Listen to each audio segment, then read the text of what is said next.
નમો રિંદાનમ સિદ્ધાનમ નમો વિચારમ નમો લે સવો સવનમ ઈસો પંચાનુકાર સવો ભાવના સ્મરણ સુસ્તી પડેંગલમ પંજીય નોતન યો મચેતિ તો ચોય કે સમય કોઈ 18 તો 55 તો 50 તો 50 સમય તો 36 ગુણ મજ્જ ઈચ્છાઈ કોસ તે સમય તમે ઈચ્છા કરી દેવી પડી કોમ ઈચ્છા પડી દેવી રાણે ગમના કરે પારા મેરે કોને ઓસાવતી પણ સંતાના સંગમને જેવી જેવી રહ્યા एक इंडिया बी इंडिया तीन इंडिया चौर इंडिया पंच इंडिया अभी है अवती रेशा संगत संगत पदे किला देवराम संगम में जयपुर में दस इच्छा में कलम दस उत्तरी करणम बाईस करणम विषयकरण पावनों कम नित्यान टाइम का सकल तो सर्विसन काशी में चेंज में से बोली तो मुच्छा है सु में मंगल संजान सुगल में को को विरोध सो जावरे अंदर मुदन बारी भी एक लोकस चंद्र सुना नाव चानो करता काम ठरण पानम वो श्री राम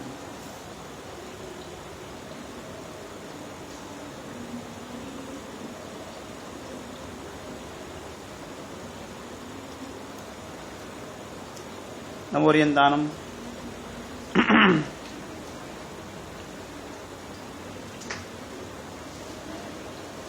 लोगसो जोगरे तमते नेरे ते तो 24 के लिए सोंदे संभव ने धन जैसे पमो को तुम जरन जता पवंदे सुजन तम सेरस जीवन मन धन संदामी कुंतुम राजुली मंदे सुंदाने बात मानम चैव में जरन पेना बड़े तुम तरफ से कितने में जेरू नगला पुन नदी सुमिलेरा आज जो के मेरा सिद्धा सिद्धि मम दिशंतु नमो वरिंदनम धनम उजानम नमो लोये सवसुन का तुम रसे मंगलम मंगलम मोरे मंगलम को तुम मंगल सलो जनत्रम नमो दादि वेरी वरनि मारिने और हति योगिनाथ मावित धर्मकारम बिंदु सनित्यम जन कामत मोक्ष तो ओंकार नमः वन्न के जसु दुबाद ससु निरुसन का श्री रघुनाथम ज्ञानम जन सला गया नेत्र मुदमेन तस्मै श्री गुरवे नमः तस्मै श्री गुरवे नमः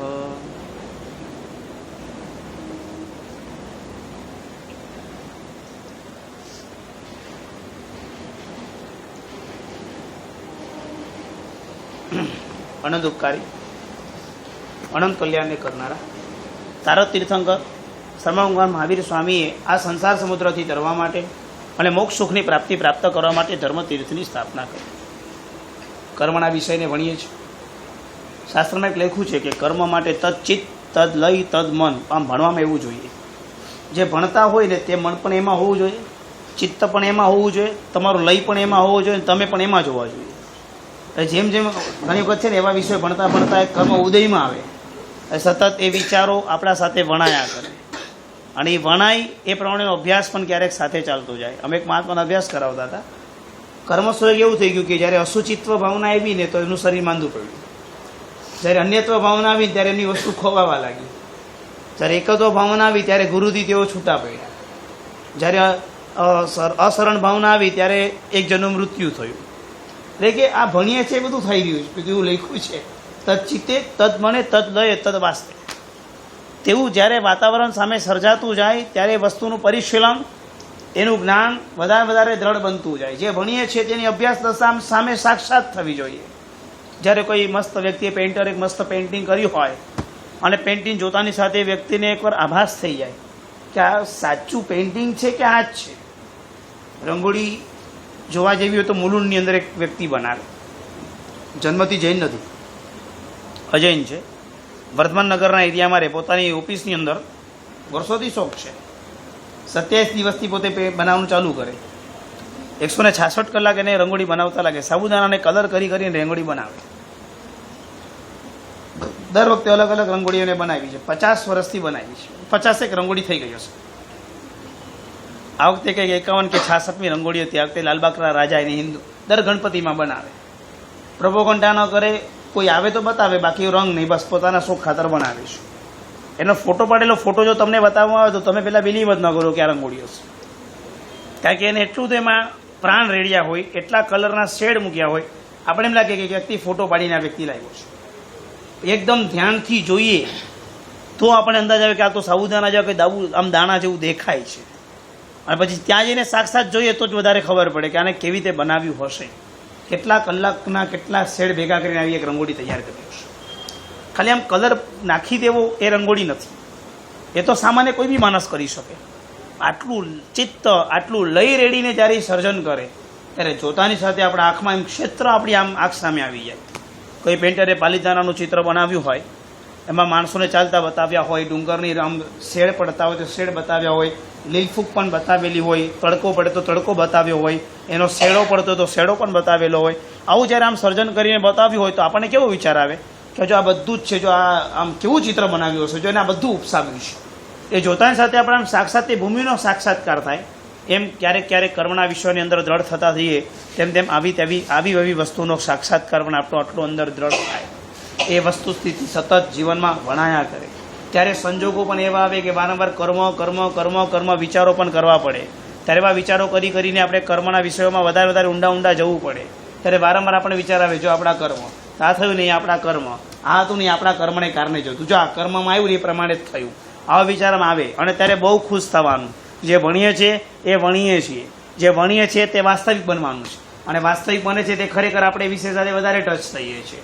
આમ વિચારીને વધારે પોઝિટિવ રહેવાનું, ખૂબ પોઝિટિવ બનવાનું એ બહુ જરૂરી હોય છે. આગળ ચાલે, આપણે એક નામ કર્મ કરી રહ્યા હતા, શરીર અંગોપાંગ વગેરે કર્યું હતું, સંગયનની આપણે તાકાત કરી હતી, સંસ્થાન આપણે ભણી ગયા હતા. હવે આગળ આ વર્ણગંધ રસ સ્પર્શ આવે છે, એ પણ આપણે કરી દીધું હતું. યાદ આવે છે ને, સફેદ લાલ લીલો પીળો. હવે આવે છે આનુપૂર્વી. આનુપૂર્વી એટલે તમારા ગાડીનું સ્ટેરિંગ. તમે ગાડી જ્યારે ચલાવો છો, મેં એવું સાંભળ્યું છે, મને ગાડી આવડતી નથી, મને સાચું કહેજો, સીધો રસ્તો આપણે સ્ટેરિંગ છોડી તો ગાડી સીધી જાય કે ન જાય? બોલો ને, કેમ બોલતા નથી યાર? જાય ને, બસ એમ. પણ જ્યારે તમારે વળાંક લેવો હોય ત્યારે શું કરવું પડે? તો કે અમારે એને ગોળ મચડવું જ પડે, એ ફરે.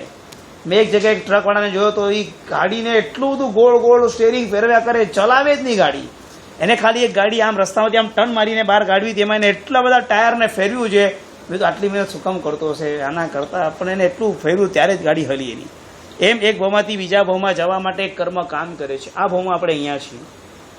માનો કે અહીંથી મૃત્યુ પામીને કોઈને દેવમાં જવાનું છે, કોઈને નરકમાં જવાનું છે, કોઈને તિર્યંશમાં જવાનું છે, કોઈને મનુષ્યમાં જવાનું, પણ આમ ક્રોસમાં જવાનું છે. તો એવો નિયમ છે કે જે આકાશ પ્રદેશની શ્રેણી હોય ને, કાં તો સીધી હોય ને કાં તો આડી હોય, બાકી ચૂકી કોઈ જઈ ન શકે. સમજાઈ ગયું? દાખલા તરીકે તમે અહીંથી નીકળો, તમે કહો મારા ઘરે તમારે આવવું છે, તો તમે આમ સીધા કહો ચલો ઘર ક્યાં છે, સીધા આમ ઘૂસી તો ભટકાઈ જશો દિવાલને. તમારે આમ વળાંક લેવું પડશે, આમ ઉતરવું પડશે, ગાડી લેવી પડશે, ગાડીને આમ ગોળ ફેરીને એટલે ગેટમાંથી કાઢવી પડશે, હાઈવે પકડવો પડશે, માહિમથી ટર્ન મારવો પડશે રાઈટમાં, કાંદરી સુધી તમારે ગાડી હાઈવે પર ધરાવવી પડશે, પછી ત્યાંથી પછી લેફ્ટ લેવો પડશે. તમારે જ્યાં વળાંક આવે તેટલા વળાંક લો તો જ તમે મારા ઘરે પહોંચી શકો. ભલે ને હું આમ ક્રોસમાં જઉં, પણ તમારે આમ રસ્તો આમ નથી, રસ્તો આમ ફરીને જ પહોંચવાનો છે. એમ એક ભાવમાંથી બીજા ભાવમાં જવા માટે મૃત્યુ પામ્યા પછી એક કર્મ આપણને હેલ્પ કરે છે. એ આનુપૂર્વીનું કામ કરે છે. એ નામ આપ્યું છે આનુપૂર્વી. માણસ મૃત્યુ પામે ત્યારે એને બે રીતે જવાનું હોય. એ ગતિને વિગ્રહ ગતિ કહેવાય. કઈ ગતિ કહેવાય? વિગ્રહ ગતિ. એક ભાવમાંથી મરીને બીજા ભાવમાં જવાની ગતિને વિગ્રહ ગતિ કહેવાય. એમાં કોઈ જીવ સીધા જાય એટલે સરળ રુજુ ગતિથી, અને કેટલાક જીવોને વળાંક લેવા પડે, ટર્ન મારવા પડે. હવે ઘણા શું બને કે અહીંયા આગળ જીવ છે ને મૃત્યુ પામીને અહીંયા જ ઉત્પન્ન થવાનું છે, બહુ સીધું જ લાઈન મળતી હોય, તેને વળાંક લેવાની જરૂર નથી, અહીંથી મળ્યો સીધો ત્યાં પહોંચીને ઉત્પન્ન થઈ જાય. પણ બીજો જીવ એવો છે કે અહીંયા છે ને એને મરીને અહીંયા ઉત્પન્ન થવાનું છે, તો એને અહીંથી નીકળવું પડે, અહીંયા ટર્ન મારવો પડે, પછી જ અહીંયા પહોંચી શકે. તો જ્યાં ટર્ન લેવો પડે છે ત્યાં આગળ કર્મ ઉદયમાં આવે છે અને એને યોગ્ય જગ્યાએ પહોંચાડે છે. આવા ટર્ન કેટલા આવે? કોઈને 1 ટર્ન આવે, કોઈને 2 ટર્ન આવે, કોઈને 3 ટર્ન આવે, કોઈને 4 ટર્ન આવે, બસ 4 થી વધારે ટર્ન કોઈને પણ ના આવે. ગમે તેને 4 જ સમય એટલે 4 ટર્ન 5 સમયમાં માણસ બીજા ભાવમાં પહોંચી જ ગયો હોય. 5 સમય બોલું છો, આંખનો પલકારો આમ બંધ થાય ને એટલી વારમાં અસંખ્ય સમય થાય છે. એટલે જો મૃત્યુ પામ્યો તમે ડિક્લેર કરો ને મરી ગયા, ઓલું ઉત્પન્ન થઈ ગયો પણ ત્યાં હું મરી ગયા, થઈ ગયો ત્યાં ઉત્પન્ન નહીં. હા, અહીંથી મરે 5 જ સમયમાં ત્યાં ઉત્પન્ન થઈ જાય. મેક્સિમમ 5 સમય, મિનિમમ તો 1 જ સમયમાં સીધો. કારણ કે મૃત્યુ પામતા પહેલા આપણે આયુષ્ય બાંધી લઈએ છીએ. આયુષ્ય જેવું બંધાઈ જાય તો મરવાના 48 મિનિટ પહેલા દરેક જીવો મરણ સમુદ્ઘાત કરે. એટલે શું કરે? જ્યાં ઉત્પન્ન થવાનું હોય ને અહીંથી આપણો આત્મા અહીંયા પણ હોય અને આત્મા થોડોક બહાર નીકળે. આત્મા સ્પ્રિંગ જેવો છે એટલે અહીંથી નીકળી ન જાય, અહીંથી આત્મા થોડોક ખેંચાઈને બહાર નીકળે. જે જગ્યા પર ઉત્પન્ન થવાનું છે ને ત્યાં સુધી પોતે લાંબો થાય રસ્તો લેવા, ત્યાં આગળ ટચ થઈને પાછો આવે અને પછી અહીંથી સીધો જતો રહે. જ્યાં એને ઉત્પન્ન થવાનું છે ત્યાં સુધી આત્મા ખેંચાય. સમજાઈ ગયું? માટે ઘણા જીવો માટે તમે કદાચ સાંભળ્યું હશે, એ ક્યાં કામ જોઈ રહ્યા હતા, કંઈ બોલતા હતા કે હું 5:30 વાગે શંખેશ્વર જવાનો છું. કંઈ આમાં તમારે સિમ્ટમ્સ થોડા તમને કોકના મળે કે આજે ગુમસુમ લાગતા હતા, આજે એવું લાગતું જ હતું કે આજે નહીં ચાલશે, આજે કંઈક જુદા જ વિચારમાં હતા, સતત બેભાન રહેતા હતા, કંઈ પણ તમને આવા જુદા સિમ્ટમ્સ દેખાશે. આટલું જ આપણે પકડી શકીએ. પણ એ અંદર ખાણે મરવાના અંતરનું પહેલાં દરેક જીવોએ મરણ સમુદ્ઘાત કરવો પડે છે. એને કારણે આત્મા જે જગ્યા પર ઉત્પન્ન થવાનું છે ત્યાં સુધી પહોંચે, એ જગ્યાને સ્પર્શે અને ત્યાંથી પાછું આવે અને પછી અહીંથી મરી સીધો ત્યાં જતો. હા, અંદરની તૈયારીઓ થવા લાગે. જેમ તમને કોઈ ખેંચ આવતી હોય, ચલો તમને ખાલી ચડે તો તમને ખબર પડે કે નથી પડતી કે ખાલી ચડી ગઈ છે. અમને શું કરો, પણ તમને એમ લાગે તમારા મોઢા પરથી કે તમને કંઈક ગડબડ છે. તમને જ્યારે માથું દુખતું હોય, તમને જ્યારે પેટ દુખતું હોય, ત્યારે તમારા પોતાના હાવભાવ જુદા હોય. કારણ કે તમારા અંદરમાં કંઈ પણ ગડબડ હોય તો બહારથી અમને એવું દેખાશે તો ખરી કે આ કંઈ મજા નથી, બરાબર. એમ જ્યારે હાર્ટની અંદર હાર્ટબીટ્સ વધી ગયા હોય, અથવા હાર્ટ બંધ થવા લાગ્યું હોય, અથવા તેવા પ્રકારના 4-5 સિમ્ટમ્સ આવે, શરીરના અંગોપાંગ વળવા લાગે, કાનની બૂટ વળી જાય, નાક વાંકું થઈ ગયું હોય, પગની અંદરના રેખાઓ આમ વળી ગઈ હોય, પગ થોડાક ત્રાસા થઈ ગયા હોય, આંગળીઓ સેચ આમ બુઠ્ઠી થઈને નમવા લાગી હોય, અંદર ઘૂઘરો અવાજ આવવાનો ચાલુ થઈ ગયો હોય, ખાંસી ઊંધી થવાતી હોય, ઊંધા શ્વાસ ચાલુ થઈ ગયા હોય, આ બધા લક્ષણો દેખાય એટલે ખ્યાલ આવી જાય કે આ ખેલ અંત છે. બસ 24 કલાક, 48 કલાક, 12 કલાક બીમાર હોય તો સાજો સારો માણસ જ્યારે એવો જાય ને ત્યારે ઇવન એને પણ થોડા સિમ્પટમ્સ આવે કે આવે 100% આવે. એને પણ બહુ ઘડી માત્રામાં આવે. એમ લાગે મને કંઈક અનઇઝી લાગે છે, બસ આટલું જ કહી તમને. એટલે આપણે કે હવે આ ઉંમરમાં અનઇઝી એટલે શું? એટલે કે તમે થોડો આરામ કરો, લીંબુ શરબત કરીને આપું છું. પણ એને એવું લાગતું હોય ફીલ કે એને લાઈફમાં કોઈ દિવસ અનુભવ્યું જ નથી કે કાંઈક આ જુદું લાગે છે. કારણ કે આત્મા છૂટો પડતો હોય ને ત્યારે એક કક્ષા બહુ ખતરનાક છે. ઘણી વખત આપણે એમ લાગે કે બહુ તરફડ્યો નહીં, 2 સેકન્ડમાં કામ પતી ગયું, પણ એ 2 સેકન્ડમાં બી કેવું ખેંચાય. કારણ કે શરીર સાથે આત્મા એકમેક થયો હોય અને તમે એને છોડો તો કેટલી વાર લાગે. ઓલું કહે એક પોસ્ટની અંદર તમારે કંઈ કવરમાં એક કાગળ આવ્યું હોય અને ભૂલથી ઓલો ગુંદર બરાબર લગાડવાની જગ્યાએ થોડું કાગળ સાથે ચોંટી ગયો હોય તો તમને કેવી આમ મહેનત પડે, આમ ખેંચવું પડે ને, ભાઈ કાગળ ફાટવું ન જોઈએ, કેટલું સંભાળીને આમ ખેંચવું પડે. એમ શરીર સાથે આત્મા સંલગ્ન હોય અને છૂટો પડવાનો હોય તો તમારે કેટલી મહેનત કરીને છોડવું પડે, એવી મહેનત લાગે છે. આપણે છે ને એની અંતિમ અવસ્થા જાણી શકતા નથી. બાકી અંદર એને ખેંચ આવી હોય પણ એ છે ને બોલી ન શકે.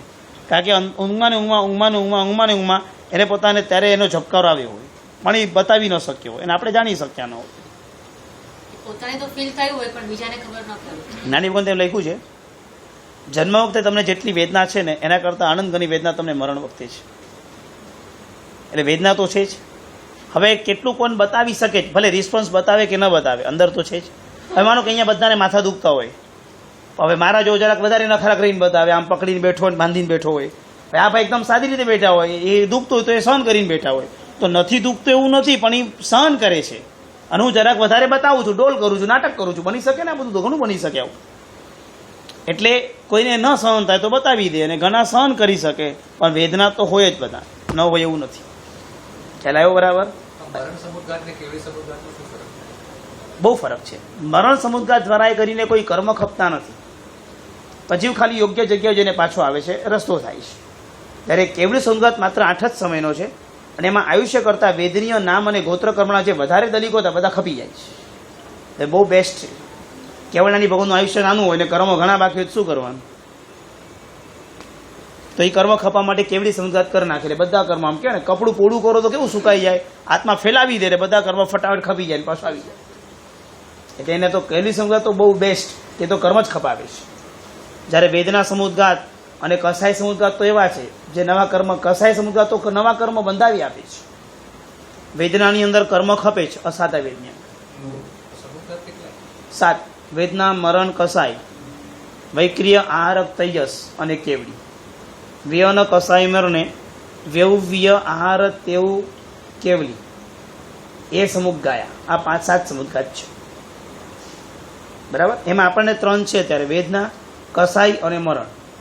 એ સમજણ પડે જ કે સમુદ્ગાત કે આમ કે ઉપરથી ગયું આ શું બોલે ના ખબર પડી ને. સમુદ્ગાત શબ્દ, હા મને લાગ્યું ખરી કે તમને કઈ બેઠું નહીં કઈ. સમ ઉદ્ગાત, સમ એટલે કી સાથે, ઉદ એટલે બળાત્કારથી કર્મને ઘાત કરી નાખવાનો. એવું સમય આવે જીવનમાં, બહુ ઓછો સમય, અંતર્મૃત એમ કે 10 મિનિટ માટેનો, 2 મિનિટ માટેનો, 3 મિનિટ માટેનો, કે ઘણા બધા કર્મો ફટાફટ ખપી જાય, ક્યારેક નવા પણ બંધાઈ જાય. એવો એક સમય આવે. આપણને 3 આવે, એક વેદનામાં, એક કસાયમાં અને એક મરણમાં. 3 વખત આપણને આવે. વેદના, કોઈ અસાધ્ય વેદનીય કર્મ ઉદયમાં આવે, સખત માથું દુખે છે, સખત પેટ દુખે છે, અથવા કોઈ નાનો રોગ હતો પણ મન પર બહુ મોટો વિચાર કરી નાખ્યો, મને કેન્સર થઈ ગયો છે, આમ થઈ ગયો છે, તેમ થઈ ગયો છે, મને કંઈ બહુ ભયંકર વેદના થાય છે. તાવ જ આવ્યો હોય ખાલી, એ બી ટાઇફોઇડનો તાવ હોય પણ માથામાં સણકા મારતા હોય ને એટલે નક્કી કરે મને માથાનું કેન્સર થઈ ગયું છે. વેદનાથી વ્યાકુળ થઈ ગયો. વેદનાથી વ્યાકુળ થયેલો માણસ ત્યારે એ અંતર્મૃતની અંદર ભયંકર અસાધ્ય વેદના કર્મને ખપાવી નાખે. સારું છે એટલું બેનિફિટ કે એના કર્મ ખપે, પણ સમાધિ ગઈ એટલે સહન કરવાનું છૂટ્યું એટલે નવા કર્મ પાછા બંધાવવાના ચાન્સીસ આવી શકે છે. કારણ કે વ્યાકુળ તો થયા ને, આકુળ વ્યાકુળ. જૂના ખપ્યા પણ નવા આવવાના ચાન્સ છે. જ્યારે જ્યારે વેદનાથી જીવ વ્યાકુળ બની જાય ને ત્યારે સમુદ્ઘાત થઈ જાય અને ભયંકર કર્મો ખપી જાય. બે વાત છે, જો વેદનામાં સમાધિ રાખો, ધર્મ કે છે. વેદનામાં તમે સમાધિ ન રાખી, તમે વ્યાકુળ થઈ ગયા તો કર્મ ખપવા લાગશે ફટાફટ, અસાધ્ય વેદના ધપાધપ. પણ એ તો ખપ્યા પણ નવા બંધાઈ જવાના ચાન્સ કરીએ પાછા. તો સમાધિ રાખો તો ખપે નહીં અને નવા બંધાય નહીં. સમાધિ રાખો તો જે ઉદયમાં જેટલું આવે એટલું પ્રમાણ ખપે, વધારે ન ખપે.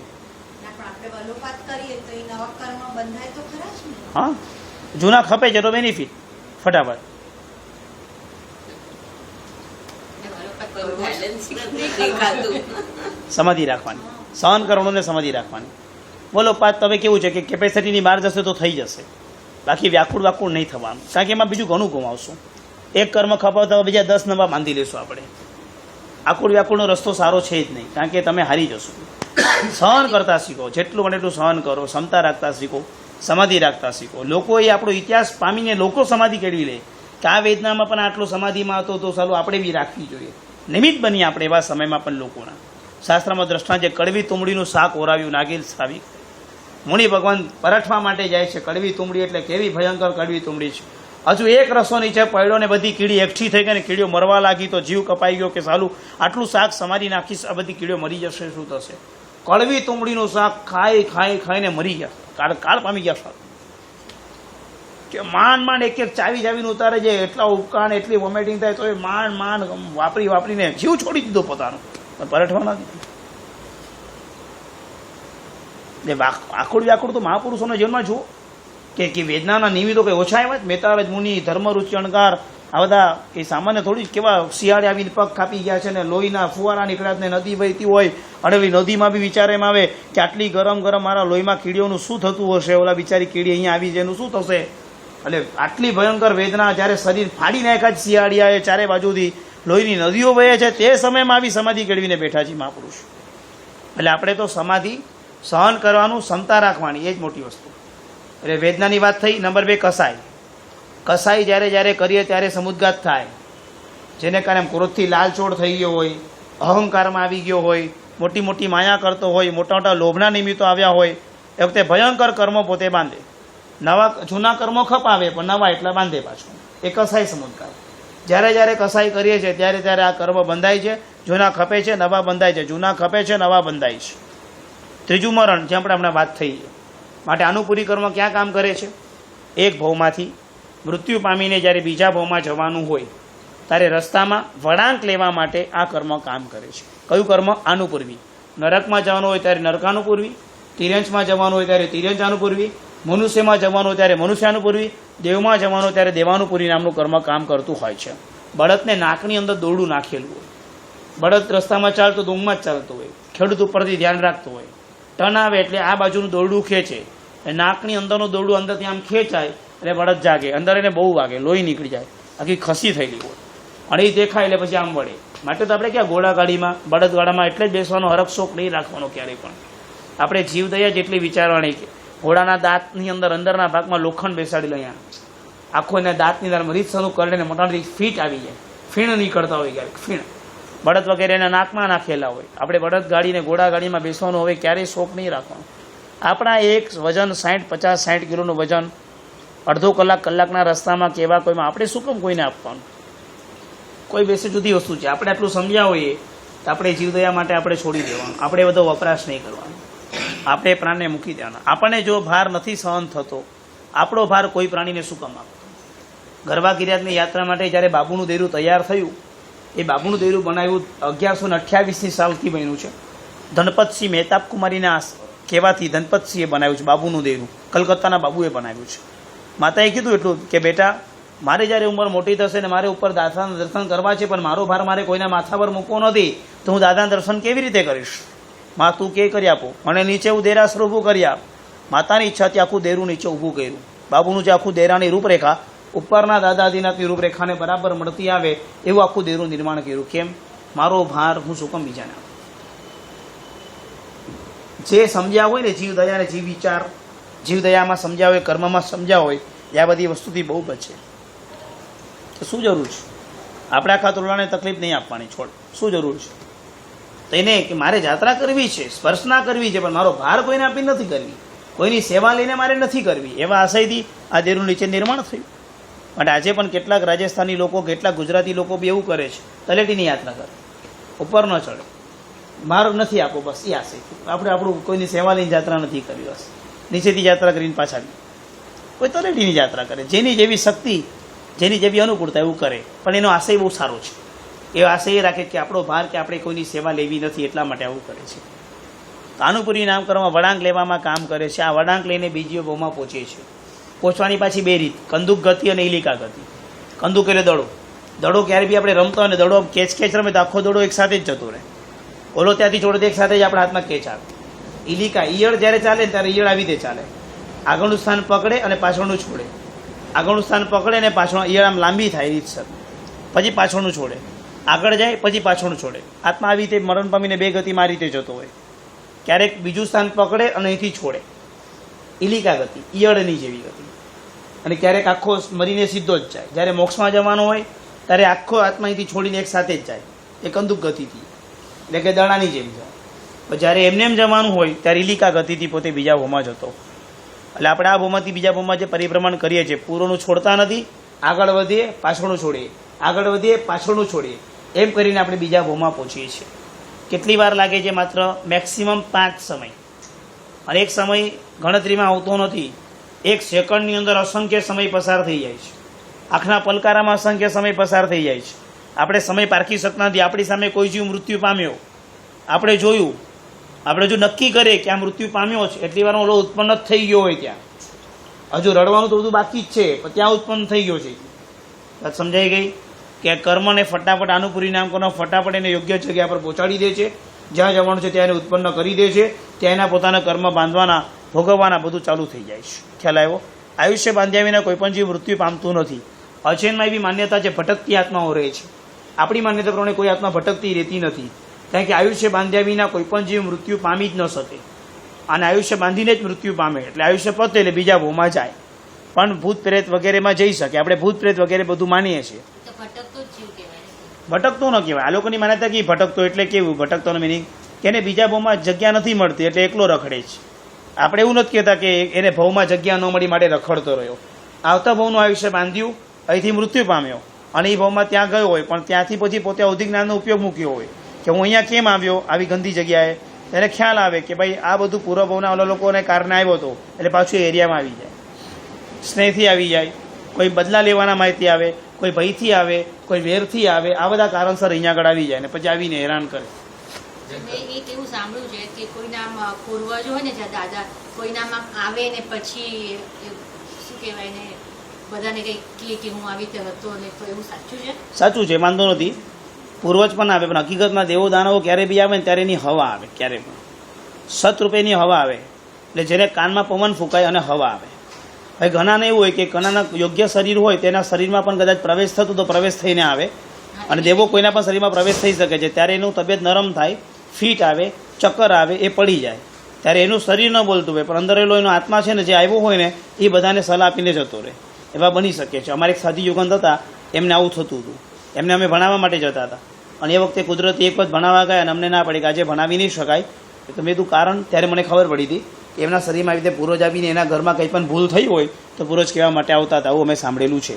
એટલે મારા એક વિદ્યાર્થીને ત્યાં એમ હતું કે એક ફઈ હતા એમના પૂર્વજ, ઘરમાંથી નીકળે ત્યારે એમનો દીવો કરીને પોતે નીકળે.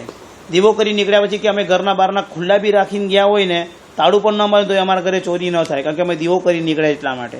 તો રંગ ઘર સાથેનો એવો રંગ રહી ગયો હોય, કાં તો કુટુંબને તારવાની કોઈ ભાવના રહી ગઈ હોય, તો એ યોનિમાંથી પણ પાછા આવીને પોતાના કુટુંબ રક્ષણ કરવાની ભાવના ભાવતા હોય. પણ સાચું શું કહેવાય? આવું રહી ગયું એની સારું ન કહેવાય. છોડીને ગયા હોય ને બધું યાર, એ સૌથી બેસ્ટ કહેવાય. કંઈ ઈચ્છા જ બાકી રાખી નથી ગયા, ગયા સો ગયા, પાછા જ ન આવ્યા. કોઈને સપનામાં એનું આવવું પડે ને કોઈને અહીંયા એનું આવવું પડે. આપણો પરભવ, આપણી મુક્તિ. કારણ કે અજૈનમાં છે ને 3 પ્રકાર છે આખા. આવી રીતે કોઈ મૃત્યુ પામે એટલે પહેલાં એ લોકોએ છે ને પિતૃદાન, પિંડદાન કરવું પડે. પછી એ લોકો વરસી કરે, લોટ રાખીને વરસી કરે, તમને ખ્યાલ હોય. અને હજુ પણ જો શાંત ન પડે તો એ લોકો નારાયણ બલિ, કાગ બલિ, ભૂત બલિ, પ્રેત બલિ, આ બધું કરવા માટે ચાણો જ જાય, કોઈ ગયા જાય, કોઈ ક્યાંય ને ક્યાંય જાય. ઓલાને પછી થાળી ડંકો વગાડીને બોલાવે, કોણ છે તો અહીંયા આવ, અહીંયા આવ. એટલે ઓલો આવે એટલે પછી એને પૂછે તું ક્યાંથી આવ્યો, શું છે, તારે શું જોઈએ છે, એટલે કે મારે ચા પીવાની બાકી રહી ગઈ છે, ચા રહી ગઈ કે ચા પી જાય આપણે. એટલે આ બધું પછી આપણે બધું દ્રઢમાં ઊંડાણમાં નથી ઉતરતા. આ બધું લોકો અજૈનમાં હિન્દુ તત્વમાં બધું માનવું છે. કોઈને બહુ હેરાનગતિ થતી હોય તો આવું બધું કંઈ પ્રયાસ કરે.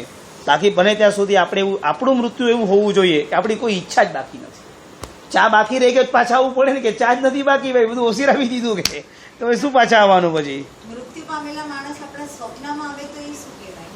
કયા કારણસર આવે છે, સારા માટે આવે છે કે ખરાબ માટે આવે છે, શા માટે આવે છે? ઘણી વખત એવું બનતું કે સમજો કે તમે સતત એના વિચાર કરતા હો તો તમને કોઈ તમારા વિચારથી જ આવ્યું હોય, ઓલો તો ન આવ્યો હોય. પણ આપણે ઘણી વખત મૃત્યુ થયું ને આપણે વિચારો એના બહુ આવ્યા કરે.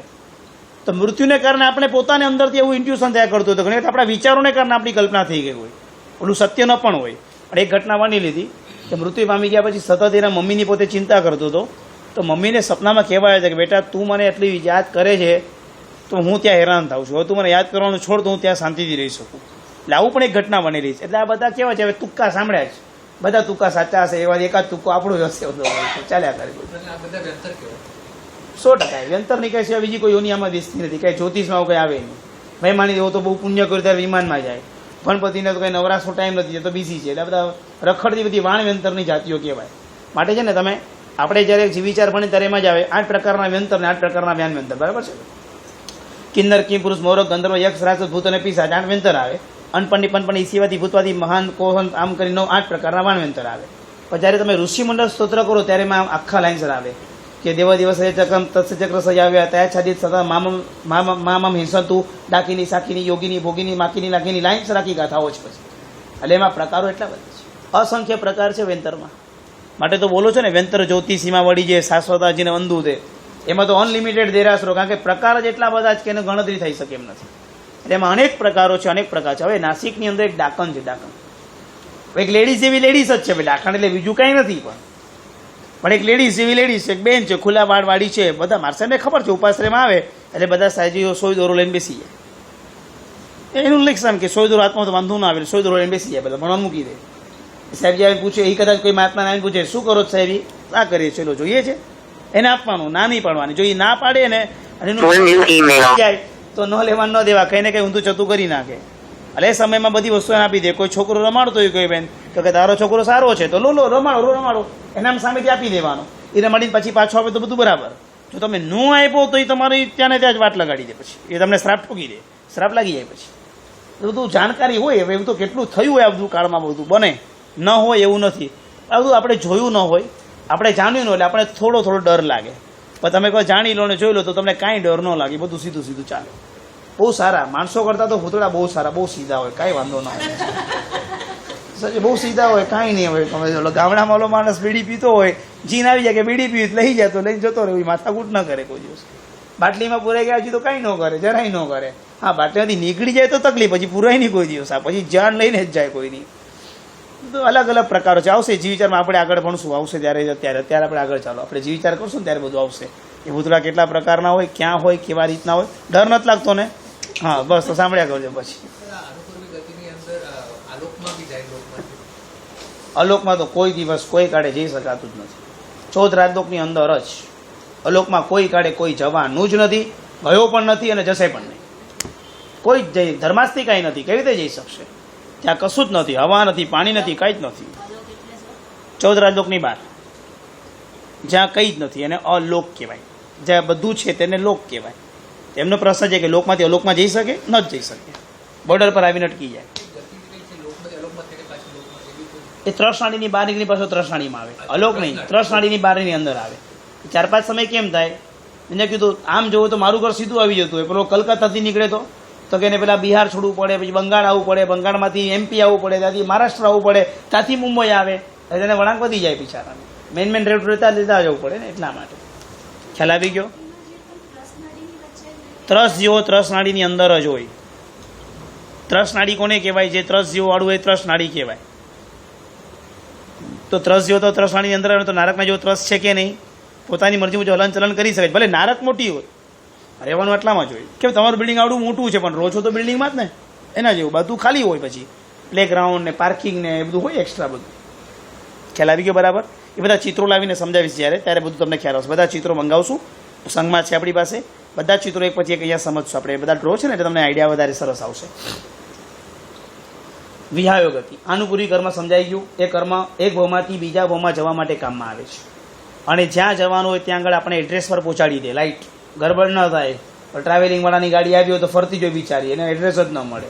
આપણું બહુ પાક્કું એડ્રેસ 4 સમયમાં તો એ પહોંચી જ જાય. કોઈ જોઈને ભૂલથી રસ્તો ન મળ્યો કે જગ્યા ન મળી, ન પહોંચ્યો, આજ દિવસ સુધી કોઈ રેકોર્ડ જ નથી થયો. કર્મ છે, પહોંચી જ જાય યોગ્ય જગ્યા પર, ખેંચાઈને પહોંચી જાય ને વાર જ ન લાગે. સમજાઈ ગયું બરાબર? આગળ ચાલો. વિહાયો ગતિ, આનું પૂરી પછીનું કર્મ છે વિહાયો ગતિ. વિહાયો ગતિ એટલે શું? આખી બોડી. અત્યારે આપણે જે જીવીએ છીએ, આપણે ચાલીએ છીએ, આપણે આંખો હલાવીએ છીએ, આપણે હાથ હલાવીએ છીએ, તો આપણી એક્સપ્રેશન, આપણા જે બધાના હાવભાવ છે એમાં કેટલાકના સારા છે જે જોવા ગમે છે, કેટલાકને એવા છે જોવા જ નથી ગમતા. ઊંટનું બધું વાંકું, ચાલે તોય આપણને ન ગમે, જાય તો સારું. પણ જો ઘોડો ચાલતો તો ગમે આપણને, કારણ કે એની ચાલ, હાથીની ચાલ બહુ સારી હોય. કોઈની બોડી લેંગ્વેજ હોય, આખું બોલે તો આખી બોડી જલતી હોય. કોઈની આઈ લેંગ્વેજ હોય, ખાલી આંખો ચલાવીને બોલે. કોઈના હાથ, સંગીતકાર હોય ને ગાતો ને એના એક્સપ્રેશન હાથના બી આમ થતા હોય તો આપણને ગમે. કેટલાક બોલે કાંઈક ને હાથના એક્શન જુદા થાય, કાં તો પહેલાં થઈ જાય ને કાં તો પછી થઈ જાય, તો આપણે ખબર પડે કે આ આગળ પાછળ થાય છે, એને આવડતું નથી. જેનું સારું હોય તેના માટે શુભ વિહાય ગતિ, જેનું સારું ન હોય એ બધાને અશુભ વિહાય ગતિનો ઉદય કહેવામાં આવે છે. બોલવાની, ચાલવાની, વિચારવાની, દરેક હાથ પગની એક્શનો અને મેન ચાલવાની જે કળા છે એમાં એ કર્મ કામ કરે છે. જેની ચાલ સરસ મળેલી છે તે બધાને શુભ વિહાય ગતિ કરવાનો ઉદય છે. જેની ચાલ બરાબર નથી મળી એ બધાને અશુભ વિહાય ગતિનો ઉદય છે. જેને ચાલતા આવડે છે બધા શુભ વિહાય ગતિ, જેને બરાબર ચાલતા નથી આવડતું તે બધા અશુભ વિહાય ગતિ. ચાલ પણ બહુ બધી મહત્વની છે. ગમે તેવી ચાલ નથી ચાલતી. દુનિયાની અંદર એક જ વ્યક્તિ હતો જેની ચાલ આખા જગતમાં પ્રસિદ્ધ બની. નાનકડો એ બાળક અને બાળકની માતા ગરીબ રસ્તા પર સૂતી હતી. ગરીબનો એ રસ્તો અને રસ્તાની પર એક નાનકડો બાળક અને માતા 2 જણ છે. 7 દિવસથી માં ભૂખી છે. માં ભૂખી છે એટલે દીકરાને વારંવાર ભૂખ માટે અહીંયા રડે છે. દીકરો ભૂખ ભૂલી જાય એટલે માં એને ચાલતા શીખવાડે છે. માં ચાલે જ પાછળ દીકરો ચાલે છે એટલે ભૂખ ભૂલતો જાય. ત્યાંથી સરઘસવાળાની ગાડી પાસ થઈ. સરઘસવાળા લોકોએ જોયું આ લોકોની ચાલ સારી છે એટલે ઉતરીને ઓલા બેનને ઓફર કરી કે બેન આ ચાલ સરઘસમાં કરવા માટે તમે આવશો? બેન કે વાંધો નથી, પણ મારી પાસે કપડાં સારા નથી. તો કે કપડાં અમે તમને આપશું. કે મને ભૂખ બહુ લાગી છે. તો કે તમે કામ કરશો તો તમને ખાવાનું બધું આપશું, પૈસા બી આપશું ને ખાવાનું પણ આપશું. તો ભલે હું મારા દીકરાને આવી જાઉં છું કે ક્યાં આવવાનું છે એટલે એડ્રેસ આપી દીધું. સાંજે ત્યાં પહોંચી ગયા.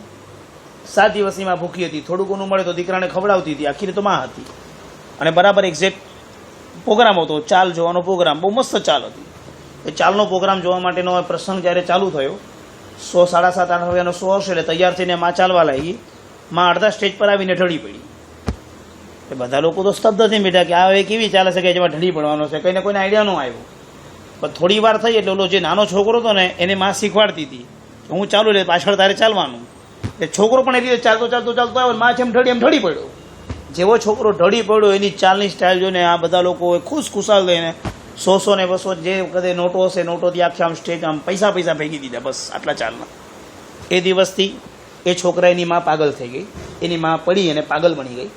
પાગલ બની એટલે એની માં એને ખોઈ નાખી. પણ એ છોકરો મોટો થઈને ચાલમાં એકદમ જગતમાં પ્રસિદ્ધ બન્યો. ચાર્લી ચેપ્લિન એ છોકરાની બુદ્ધિ આ હતી અને આટલો મોટો જગતમાં એ પ્રસિદ્ધ બન્યો. ચાલ જેની જગતમાં વખણાય એ શુભ વિહાય ગતિ નામ પ્રણોદય બન્યો.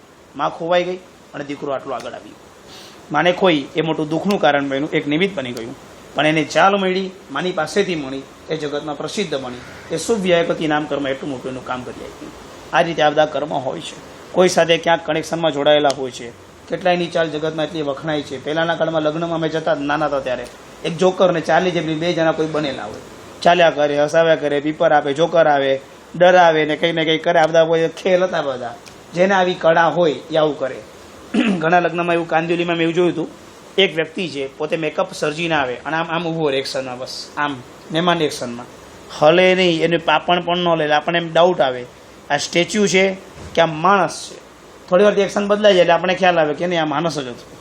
એટલે આ બધી પણ કળા આ વિહાય ગતિ નામકરણને આધારિત થાય છે. એ કળા પણ મંત્રમુગ્ધ બનાવે. આવી રીતે જ્યારે અમે બેંકોકમાં ગયા હતા, કોઈ રાજાનો મહેલ જોવા જવાનું હતું અને મહેલ જોતાં રસ્તામાં ત્યાં ઓલા એક આમ બંદૂક લઈને એક માણસ ઊભો હતો, એક પૂતળું ઊભું હતું ને એક માણસ ઊભો હતો અને એની આંખ પણ ન હલે. અમે 15 મિનિટ સુધી ઊભા રહી ગયા, નખરા કરતા હતા અને કેટલું કરેલો, આટલો પણ હલ્યો નહીં. કીધું આ માણસ છે કે પૂતળું છે હવે સમજણ નથી પડતી. એનો શ્વાસ લેવાય એવું પણ આપણને ન દેખાય.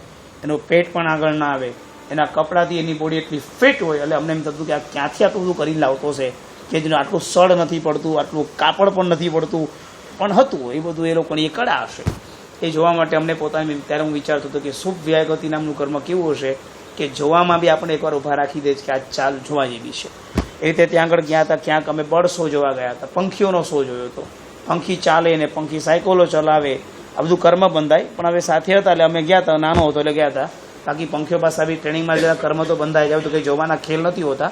પણ હવે અમે ગયા હતા ત્યારે એમાં બધા પંખીઓના બધા શો, એ લોકોની ચાલ, એ લોકોના ઢોલ નગારા વગાડતા જોવા, આ બધા ખેલ એ બધા કર્મને આધારિત હતા. એમાં બી આવા બધા કર્મ હોય શુભ વ્યાયગતિ, ત્યારે આ બધી વસ્તુ સ્થિતિઓ હોય છે. ખ્યાલ આવી ગયો બરાબર?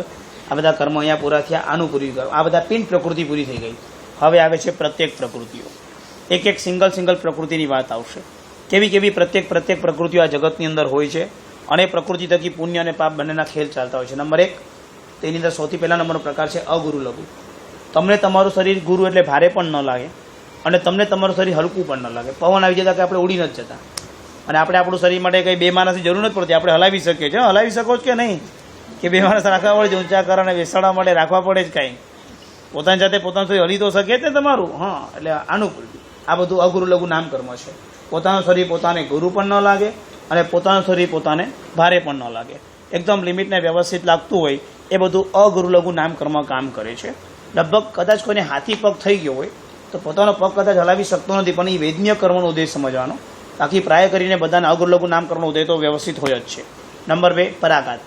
પરાઘાત બહુ મસ્ત કર્મ છે. ભાવ પતલી દુબળી આમ કાયા હોય, કાંઈ તાકાત પણ ન હોય, એનો પ્રભાવ પરાઘાત નામ કર્મ ઉદય એટલો જબરદસ્ત હોય કે ગમે તેવો બળવાન માણસ એની સામે આવી જાય, એની સાથે ઝઘડો કરવા માટે પણ આવ્યો હોય તો બી પોતે ક્ષોભ પામી જાય. એટલે એની સામે ઝઘડી ન શકે, પાછો જ જતો રહે. ખાલી એનો પ્રભાવ કામ કરતો હોય. કયા કર્મને કારણે? પરાઘાત નામ કર્મને કારણે. ખાલી એની પ્રતિષ્ઠતા કામ કરતી હોય. બાલ ઠાકરે, ઋતુંભરા સાધ્વી, જબરદસ્ત આ બધી એક એક વ્યક્તિઓ છે. બોલે ત્યારે બેફામ સભાની સામે બોલે, પણ એની સામે કોઈ ચૂકે ચા કરી ન શકે. અમે મહેસાણામાં અભ્યાસ કરતા હતા. અમારા ગુરુજી વસંતભાઈ સાહેબને અમારે બધાને મળવા જવા માટે અમે બહુ વિચાર કરીએ. સાહેબને આમ કહી દઈશું, પછી આપણે આમ કહીશું, પછી આપણે આમ કહીશું, આમથી આમ કહી દઈશું, બધો વિચાર કરીને ગયા હોય. પછી આમ જેવા ગેટ પાસે પહોંચે ને આપણે ઢીલા જ થવા લાગે, તો આપણે બોલી જ નહીં શકશું. સાહેબને પગે લાગે ત્યારે તો બધું ભૂલાઈ ગયું અમારું. પછી તો સાહેબને કે શા માટે આવ્યા, એટલે આમ સીધું વાત કરી નીકળી જાય બહાર. ન ચાલ્યું. બધું આમ તૈયારી કરીને ગયા હતા, પ્રિપેરેશન રાખીને ગયા હતા, 3 નૌકારે મંગલના ગણી ગયા હતા કે બધું આમ નિરૂપણ કરશું. સાહેબનો પ્રભાવ, એમનું ખાલી અસ્તિત્વ, એમની હાજરી એટલો ક્ષોભ અમને પમાડી દે કે અમારી બધી તાકાત ફરી. એવા પુણ્યશાળી પરાઘાતના ઉદય આજે બધાને નથી હોતા. ક્યારેક આટલો નાનો ડાયમંડ હોય એકેન્દ્રિય, કરોડ રૂપિયા, શું વાત છે ને. આમ ક્યારેક છે તો એકેન્દ્રિય જીવનું એક શરીર છે, તો એકેન્દ્ર જીવ, પણ એની કિંમત બી ક્યારેક શું વાત કરો, આટલું મોંઘું. કંઈક એવું રૂપ રૂપાળું હોય તો એને જોઈને બી આપણે ક્યારેક આમ ચકિત થઈ જઈએ છીએ, શું વાત છે. કોઈ એવી ઔષધિ રૂપ વનસ્પતિ હોય જેની દવાથી ઘણું સારું થતું હોય, જડીબુટી ઔષધિ હોય, તો આપણે આમ ચકિત થઈ જઈએ છીએ. એ પરાઘાતના ઉદય છે એ લોકોના, માટે આપણે ચકિત થઈ શકીએ છીએ. પહેલું કર્મ બતાવ્યું અગુરુ લઘુ, બીજું કર્મ બતાવ્યું પરાઘાત, ત્રીજું બતાવું છું ઉપઘાત. આ અશુભ કર્મ છે. દાંતની પર દાંત આવી જાય, ચોર દાંત જેને કહેવાય છે, બરાબર. નંબર 2, રસોલી નીકળે, શરીરમાંથી રસોલી બધી બહાર નીકળે. ઘણાને બહારથી ખાંડ બહાર આવી જાય, ખૂંદ બહાર આવે. ઘણાને 6 અંગુલી મળે છે, એક્સ્ટ્રા 1 અંગુલી મળે છે. આમ લખી કહેવાય, પણ એ શરીરના અવયવ કરતાં જુદું તો મળ્યું છે ને, એટલે બધું એ ઉપઘાત નામ કર્મ કહેવામાં આવે છે. જે પોતાના શરીરના અવયવથી પોતે પોતાની જાતે જ દુભાય, એટલે એનું અવયવ એને પોતાને ન ગમતું હોય, દુભાય, એ કર્મ કયું કહેવાય છે? ઉપઘાત નામ કર્મ. એ સિવાય જે લોકો સુસાઇડ કરીને મરી જાય છે, જે લોકોને ફાંસી આપવામાં આવે છે, જે લોકોને મૃત્યુ લેવું પડે છે અનાયાસે, આવું કંઈ ઝેર પીને કે કંઈ પણ કરીને, એ બધા ઉપઘાત નામ કર્મ એમાં કામ કરતું હોય છે. જે કર્મને કારણે જીવનમાં સુસાઇડના નિમિત્ત આવતા હોય છે. તમને મનમાં વિચાર જો સુસાઇડનો આવે છે તો ઉપઘાત નામ કર્મ મનમાં તો આવી ગયું છે, પણ પરમાત્માની કૃપા સમજો કે તમે આગળ ધર્મ પામ્યા છો માટે આગળ વધી શકતા નથી. પણ જો આગળ વધાઈ ગયું તો વિચારજો. કેવા દ્રષ્ટાંતો બન્યા હતા. કેમ હોસ્પિટલમાં દીકરો જન્મને ફેંકી દીધો, કેમ કે ભાઈ મારી પાસે પણ કેવા કર્મોલા નાના બાળકના હશે. બંને એક પરસ્પરસ છે, મા અને બાળક. બાળકના બી કર્મ કેવા હશે કે એને માએ આ કર્મમાં આવ્યું. મલાડમાં ઘણા ટાઈમ પહેલાં સારા ઘરની અંદર ભણેલા ગણેલા સુખી ઘરની અંદર બી માએ દીકરાને ફેંકી દીધા, અને પછી પોતે કૂદી પડી. હજુ કે કારણ નથી સમજાતું કે આવું કેમ કર્યું હશે. સોનું બરાબર છે, ચાંદી બરાબર છે, રહે છે સારો, ફ્લેટ પોતાનો છે, તો બી આવા વિચાર જાગે. કેમ જાગતા છે એના કારણ હજુ સુધી ન સમજાય, ત્યારે ઘણું મોટું આશ્ચર્ય લાગતું. કે કેમાં એ કર્મ ઉપઘાત નામ કર્મ છે. આ તો કોઈને પણ ઉદયમાં આવી જાય છે. જિંદગીમાં ગમે તેવી પરિસ્થિતિ વીક થાય, મનમાં તો આ વિચાર લાવવાનો નહીં. અનાયાસે કદાચ મનમાં સુસાઇડના વિચાર આવી ગયો પણ એ આગળ તો વધવાનું જ નહીં, કારણ કે ભાવ સુધી એવા કમોતે મતવાના અને દુર્ગતિ થવાના ચાન્સીસ વધી જાય છે. સમાધિ મૃત્યુ સૌથી બેસ્ટ. આડા તેડા કોઈ મૃત્યુ સામે જવાનું પણ નહીં, વિચારો પણ નહીં કરવાના. તિર્યંચોને ક્યારેય પણ સુસાઇડના વિચારો ના આવે કે હું મરી જાઉં. 3 દિવસ ભૂખ્યું રહે તો પડ્યું રહે, 4 દિવસ પડ્યું રહે પણ મરવાના વિચાર નથી કરતા. આટલો તિરંદ આવ્યો છે બોલો. કૂતરાને કોઈ દિવસ સાંભળ્યું સુસાઇડ કર્યું? કૂતરાએ સાંભળ્યું? અરે તમે સાંભળ્યું તો છાપામાં આવ્યું હતું, કૂતરાને ઓલા ગળો આમ ઓલા ટેલિફોનો વાયર આમ ભરાઈ ગયો તો આમ કરતા કરતા બ્રિટનમાં કે ક્યાંક બધી ઘટના બની હતી, અને કંઈ પોલીસનો નંબર દબાઈ ગયો. એટલે પોલીસે ફોન તો ઉપાડ્યો, હલો હલો કરે, આનો શ્વાસનો રૂંધાવાનો અવાજ આવતો તો બીજું કંઈ અવાજ જ ન આવે. એટલે પછી ફોરેનમાં તો સિસ્ટમ સારી હશે એટલે ફોરેનની અંદરની ગાડીઓ બધી દોડી પોલીસની. ઘર તો બંધ છે પણ કે ફોન વાગ્યો એટલે અંદર કાંઈ ગડબડ છે કે હવે આજુબાજુમાંથી ચાવી લઈને ખોલ્યું તો ઓલો કૂતરો તરફડતો હતો તો બચાવ્યો હોય ને કે રામ રાખે તેને કોણ ચાકે. જુઓ હવે આની એ પુણ્યાય કામ કરી ગઈ બોલો. નંબરે જોડાઈ જવો આ કેવું આશ્ચર્ય બોલો બધું. એટલે છે ને જે પુણ્યાય હોય તો આવું એ થાય બધું ચમત્કાર, અને પુણ્યાય ન હોય તો કાંઈ ન થાય બધું. એટલે ઉપઘાત નામ કર્મ આવું અનાયાસ આવી જાય ત્યારે ઉપઘાત નામ કર્મ જે બધા ફાંસી પર લટકાવવામાં આવ્યા છે જે વ્યક્તિને ઉપઘાત નામ કર્મ નિમિત્ત બને અને એને કારણે લોકોને ફાંસી આવે. નિમિત્ત બન્યું હોય કોઈ પણ આવું કારસ્થાન કંઈ પણ એવું કરવું બધું બન્યું હોય પણ એ લોકોને નિમિત્તને આધારે જે પણ કયા સજા થાય એમાં કર્મ કયું કામ કરે છે? ઉપઘાત નામ કર્મ એમાં કામ કરે છે. જે કર્મને કારણે એ લોકોને આવી સજા થતી હોય છે એ કર્મ આમાં કામ કરે છે. અગૃ લઘુ પતી ગયું, પરાઘાત પતી ગયું, ઉપઘાત પતી ગયું. હવે આવે છે આતપ. આતપ એટલે શું? પોતે ઠંડો હોય, એનો પ્રકાશ એકદમ ગરમ હોય, એ આતપ નામ કર્મ છે. દાખલા તરીકે સૂર્ય. સૂર્યનું જે વિમાન છે એમાં બધા પૃથ્વીકાયના જીવો છે. એ પૃથ્વીકાય સચિતના જીવોમાંથી શરીરમાંથી પ્રકાશ નીકળે છે. જે પ્રકાશ આજે આખા પૃથ્વીને પ્રકાશિત કરે છે. એ જે પ્રકાશ છે એ સૂર્ય પોતે ઠંડો છે. સાંભળજો બરાબર, સૂર્ય પોતે ઠંડો છે, એનો પ્રકાશ ગરમ છે. શું કીધું? સાંભળ્યું બરાબર? સૂર્ય પોતે ઠંડો છે, એનો પ્રકાશ ગરમ છે. સ્કૂલમાં એમ ભણ્યા હતા, જો સૂર્યનો પ્રકાશ અહીંયા આટલો ગરમ છે તો સૂર્યની પાસે પહોંચો તો રાખ થઈ જશો. કેમ ભણ્યા તમે? એટલે કે ચંદ્ર પર ગયા પણ સૂર્ય પર ન ગયા વિચાર. પછી વિચાર પણ ત્યારે એમ હશે કે સૂર્ય નજીક છે, ચંદ્ર દૂર છે.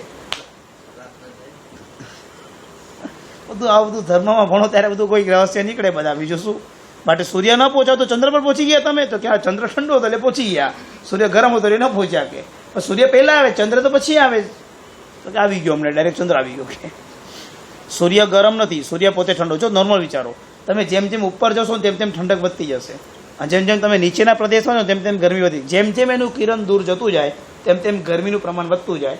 જેમ જેમ સૂર્યની નજીક જતા જાઓ તેમ તેમ એનું ઠંડકનું પ્રમાણ વધતું જાય. માટે તમે હિલ સ્ટેશન હંમેશા પસંદ કરો છો, કારણ કે ઠંડક વધતી જાય, ઠંડક ત્યાં મળતી જાય, માટે હિલ સ્ટેશન પસંદ થાય છે.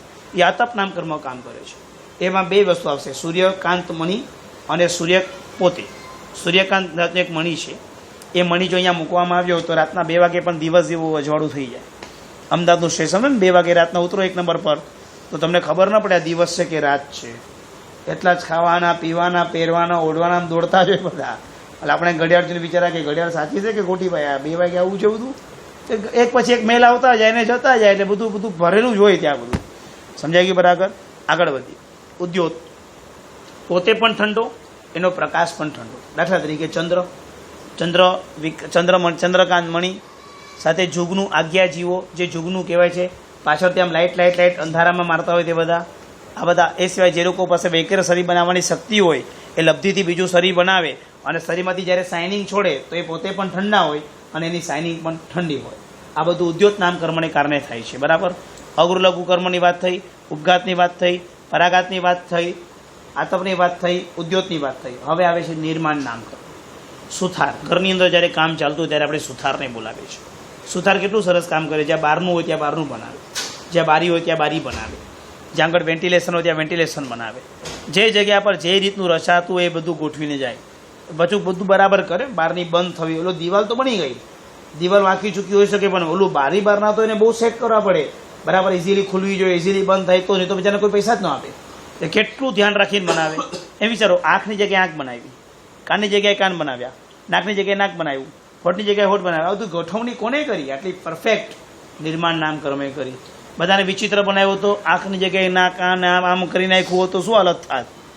ખાલી કોઈ જીવને ખાલી 2 આંખ પણ આમ ઉપર નીચે મળી હોય તો કેવી વ્યક્તિ આમ બેકાર લાગે છે. બધાના કાનની રચનાઓ જુદી જુદી દેખાય તો કેવું લાગે છે? ત્યારે આપણે વિચાર આવે કે આ બધી આટલી સરસ રચના થઈ કોના કારણે, કયા કર્મ એવું કામ કર્યું કે બધી રચના સરસ થઈ. કે જેમ સુથાર ઘરમાં બારી બારના બરાબર બનાવે તેમ નિર્માણ નામ કર્મ એવું છે કે જ્યારે એક એક હવે ગોઠવાતો ત્યારે ઓલો આર્કિટેક્ટ એન્જિનિયર કેવો ઉભા રહે, એમ સિવિલ એન્જિનિયર આમ જ માપ લો, એ કરો, ઓલું કડિયાત પાસે લેવડાવે, પાછા ઊભા પોતે રહે ને આમ એક એક વસ્તુ ચેક કરે આમ, અને કેવું આમ એક એક વસ્તુ આ સેન્ટીમીટર ને મિલીમીટર ને આમ બધું આમ પરફેક્ટ લખે. એ પ્રમાણે નિર્માણ નામ કરો, જેવું આપણું કર્મ એ પ્રમાણે બધું રચના કરતા જાય. કપાળ આવું લેવું છે, આ માથું આવું, આ પ્રમાણે અહીંયા આગળ આંખ મૂકવું, આ પ્રમાણે શિખા આપો, આ પ્રમાણે કાન આપો, આ પ્રમાણે એને હોઠ આપો, આ પ્રમાણે 32 દાંતની રચના કરો. અહીંયા આગળ ગળું બનાવો, અહીંયા આગળ એના હાથ બનાવો, અહીંયા આગળ એનો આંતરડાની પાસળીઓ બનાવો, અહીંયા આંતરડા મૂકો, અહીંયા મોટું, અહીંયા નાનું આંતરડું, સ્ટમક, અહીંયા નીચે આ કિડની, ફલાણું, આખી બોડી એ લોકો સેટ કરવાના. જે અવયવ જ્યાં મળ્યો તે અવયવ ત્યાં આગળ તમને પ્રાપ્ત થાય. ક્યારેક કર્મ બગડ્યું તો ઊંધું પણ આવી જાય. પછી જેમ કોનાને એવા કર્મ ઉદયમાં દેખાય છે કે જેને ઘણાને છાતી નથી આવતી, કે પેટ નથી આવતા, કે પેટ જુદા હોય છે. ઘણાને કેટલાક કર્મ એવા પણ ઉદયમાં આવે છે કે જે કર્મ એ લોકોને નિર્માણના કર્મ વીક પડ્યું હોય. આગળ વધતા એક કર્મ આવે છે તીર્થંકર નામ કર્મ. સૌથી સારામાં સારું નામ કર્મ હોય તો તીર્થંકર નામ કર્મ છે. જેમ સૌથી ખરાબમાં ખરાબ કર્મ મિથ્યા તો મૌન્ય કર્મ છે, એમ સૌથી સારામાં સારું કર્મ એટલે તીર્થંકર નામ કર્મ સારામાં સારું કર્મ છે. બહુ મજાનું કર્મ છે. 3 જગતમાં પૂજનીય બની જાય છે. સવી જીવ કરું શાસન રસીની ભાવના જ્યારે 3 ભાવ પહેલા ભાવે છે. આ જગતના બધા જીવોને પ્રભુના શાસનના રસિયા બનાવું, આવી અંદરથી ભાવના જ્યારે પ્રગટ થાય છે ત્યારે આવું કર્મ નિર્માણ થતું હોય છે. જેને મહાપુરુષોએ પરાર્થ વ્યસની કીધું છે. બધાના કલ્યાણ કરવાની ભાવના છે અને એના થકી આવું કર્મ બંધાય છે. અને પછી 3 ભાવ પછી જ્યારે કર્મ ઉદયમાં આવે છે, પ્રચંડ પુણ્યોદય, 64 ઇન્દ્રો સેવા કરે છે અને અસંખ્ય દેવો જેની સેવામાં 4 નિકાયના આવે છે. જ્યાં જાય છે ત્યાં વૃક્ષો નમીને નમસ્કાર કરે છે. આવે છે ને, નિરીખ્યો નેમી જીનંદને અરિયંતાજી, રાજીમતી કર્યો ત્યાગ ભગવંતાજી, વૃક્ષ નમે સુરતાલ પર્યંતાજી. સ્તવનો છે, ખ્યાલ છે ને, પંખી દીએ પ્રદક્ષિણા, કાંટા પણ ઊંધા હવે, કનક કમળના ઉપરે પ્રભુ ચાલે છે. ત્યારે બધા આમ અતિશય સર્જન થયા કરે છે. ત્યારે કેવો એ અતિશય હોય. આ બધું પુણ્યોદયથી મળે છે. જેમ અરિયંત પ્રભુનું તીર્થંકર નામ કર્મ, એમ આચાર્ય નામ કર્મ, ગણધર નામ કર્મ, ઉપાધ્યાય નામ કર્મ, સાધુ નામ કર્મ, સાધુયુગન નામ કર્મ, MLA નામ કર્મ, ગુંડા નામ કર્મ, બધું આની અંદર સમજી લેવાનું. પછી સમજાઈ ગયું. બધા પેટાયોગ આમાં આવે. જેને જેવી ભાવના ભાવી હોય પછી એવા રીતે સર્જન થાય. અત્યારે બધા ગુંડાના સારા જોઈને વિચાર એમ કરીએ કે આપણે જો મિનિસ્ટર થયા તો કેટલું સારું, આમ બધું જલસો જ જલસો હોત. આવી બધી ભાવનાઓ ઘર થઈ જાય, લોકોને ઉલ્લુ બનાવવાની, ચોરી ચપાટી કરવાની, આવું કોઈ નામ કરવા બંધાઈ જાય. પછી 3 પછી ઉદયમાં આવે ને એકાચિત, પછી ત્યારે બી આપણે પછી પવાર થઈ જઈએ મજાના, ને પછી બસ આમ તેમ પોલિટિક્સ, પૈસો, બસ એ ઓછી નીચી કર્યા કરવાની. કોઈ ત્યારે કાયદા જ ન નોડે, આપણા જ કાયદા આપણે ઘડવાના. ત્યારે પછી કર્મ બાંધીને જવાનું દુર્ગતિમાં. સમજાઈ ગયું. આ સારું પણ છે, સામે જો ખોટું બંધાઈ જાય તો ખરાબ પણ છે. ખ્યાલ આવી ગયો. પુણ્યોદય વગર તો કાંઈ જ ન થાય. સારા વ્યક્તિઓની ટીમ મળવી, તમારી પડખે લોકો સારા માણસો મળવા, એવી પુણ્ય હોય તો મળે છે. સારા નોકરો બી આ કાળમાં ન મળે, જેને પુણ્ય હોય એને મળે છે. તો પૂર્વમાં એવી કેવી ભાવના સરસ ભાવી હોય ત્યારે બધી વસ્તુ પ્રાપ્ત થાય છે. આખા જગતને શાસન રસ્ય બનાવવાની ભાવના ભાવે એ તીર્થંકર નામ કરવા માંડે.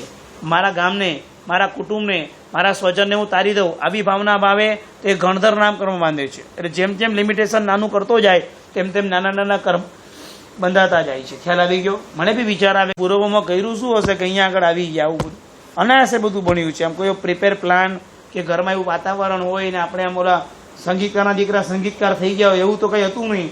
અમારા ઘરમાં એવું કંઈ બધાને કંઈ આવડતું નહોતું. પણ કેવું મારું કર્મ હશે, ઘર છૂટવું, એમાં બી આવું ધર્મનું મળવું, આ બધું જોડાણ થવું, બધું અનાયાસે છે. બુદ્ધિથી વિચાર જવું તો આ બધું કાંઈ બુદ્ધિથી થયું જ નથી.